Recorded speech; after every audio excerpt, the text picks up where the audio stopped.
Good morning, Dennis. How you doing? Hi. Everybody knows Dennis, and Dennis knows everybody, yeah. A hot cup of coffee just the way you like it and a friendly face. That's what LIRR customers have enjoyed here for the past 32 years, thanks to Dennis Timpanaro. But the railroad says Dennis is serving his last cups, and that has commuters seeing red. Looks, from what I see, they gave him absolutely no consideration for his 32 years. As we reported 2 years ago, the railroad tried to oust Dennis, but met a firestorm of protest. Then late last year, the LIRR demanded coffee truck bids, awarding the spot to a Freeport caterer. They said he bid several $100s higher than Dennis, but one commuter called it outrageous. They're going to try to hustle him for a few $100 a year and take away service that their ridership wants when they give us nothing. It's disgusting. Dennis has 5 mouths to feed, 5 children, and a wife who was recently very seriously ill. But the MTA has told him verbally he's got to clear out by the end of April. I have 5 kids, and this is like a shock to us, and it's going to be really hard financially to survive. The railroad says while we recognize and appreciate Mr. Timpanaro's long service at Wantagh, an experienced coffee truck operator submitted a proposal that was more financially advantageous to LIRR. But protest letters have poured in, and Nassau legislator Dave Denenberg is urging the LIRR to reconsider. At the very least, he should have the right to match a bid or a right of first refusal. Whoever's coming in next, I won't buy from them. In Wantagh, Drew Scott, News 12, Long Island. The latest incident happened in Oceanside yesterday. Cops say an 89-year-old woman was lured to her backyard, and she later discovered jewelry and cash was taken from her home. There's extra patrols. We also seek the public's help. It's been happening all across Nassau County. Cops say these women, pictured here in 2 composite sketches, are scam artists, distracting the elderly while another person takes off with their wallet and jewelry.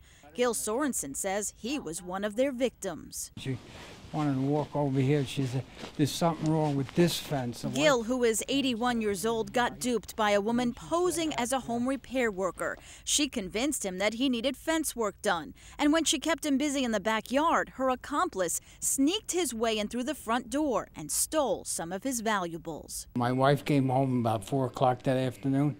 She went into the bedroom. She said, all my jewelry's gone. As News 12 has reported, there have been 9 similar incidents in the past month, and cops believe they're related. Their advice to homeowners: if someone suspicious comes to the door, They should immediately say, don't let them in the house, let them wait at the front door, call 911 right away. This latest incident in Oceanside has forced neighbors on this block to have a more heightened sense of awareness. Make sure you lock the doors, and we were negligent really, but now we have to do it. So it's definitely changed for you since this has happened. Yeah, absolutely. As for Gil Sorensen, he's not as trusting anymore, and his guard is up. It's hard to say, well, how do you protect yourself?